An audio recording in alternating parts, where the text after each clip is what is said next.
Hey guys, Josh here from Untitled Productions, and today we're going to be talking about something really important, and that is how to properly run with your Zhiyun Crane gimbal.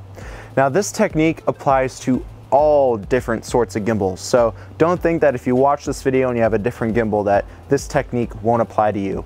It will. Now if you've been following my channel for some time now, you'll know that I'm making tutorials on glide cams and other sorts of gimbals. And I really implore that you create a sturdy foundation when you are shooting with the gimbal. And what do I mean by that? Basically, when you're operating a gimbal, I strongly encourage everybody to keep their elbows to their sides. The sturdier your body is, the less of that up and down motion you are going to see in your footage. This is specifically required when you are running, because when you're running, things are a lot more bumpy. So by keeping your elbows in, you are creating a more sturdy foundation, and there is a much smaller chance of you seeing any of that weird up and down or vibration type stuff in your footage. Next, try shooting on a wide angle lens. For example, I'm shooting on a 16 to 35mm lens here. So most of the time when I'm doing these running shoots, I like to stay as wide as I can, so I'm going to stay at 16. By shooting on a wide angle lens, you are going to eliminate a lot of that weird vibration and up and down footage. The more wide your lens is, the less vibration you are going to see in your footage. However, if you want to shoot on a more narrow lens like a 24mm, 35mm, or 50mm, my running technique will still help you eliminate a lot of that vibration. Before continuing watching this video, I strongly recommend that you check out this video because I show you how to properly walk, knees bent, using the heel to toe technique. We are going to be incorporating a lot of that technique in this video as well. So here's how my run is going to look like. Elbows to my sides, firm grip on my gimbal, and heel to toe, knees bent. I'm going to do this a lot faster when I'm running, obviously, but I hope this will help you understand better how the run will look like. Next is how I like to hold my gimbal when I'm running.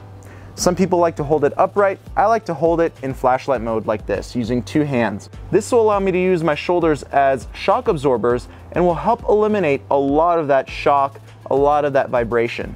You'll see that in just a moment.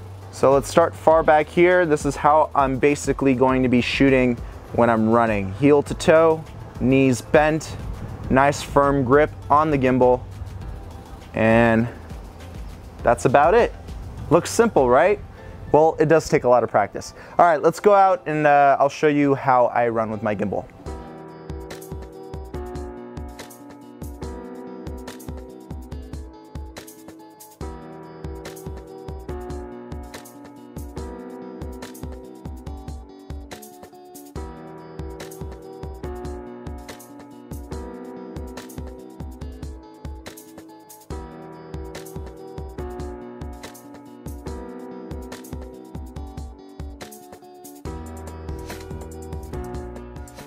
Having a closer look at my run, you can see how my elbows and shoulders are positioned, along with my knees and my feet. I'm using the bent knees and heel to toe technique in order to get the smoothest footage possible. Remember to create a solid foundation with your body. Notice how I rolled myself up kind of like a ball. This is a great way in building a solid foundation. So one last tip before we close out this video. Make sure that your tabletop tripod is attached to your Zhiyun Crane. This allows you to extend the handle of the gimbal, and it's a lot more comfortable to use it this way because you're able to keep your hand farther away from the other hand, and it's just easier to control, and it makes for much more fluid movements and stability. You can buy this exact same tripod by looking in the description box where I posted a link to where you can buy it. Thank you guys so much for watching, and please remember to give this video a big like, share it with your friends, and subscribe to my channel if you haven't done so already. By using the right technique, you will get the best footage possible when using the Zhiyun Crane. Thanks for watching, and I'll talk to you soon. Bye-bye.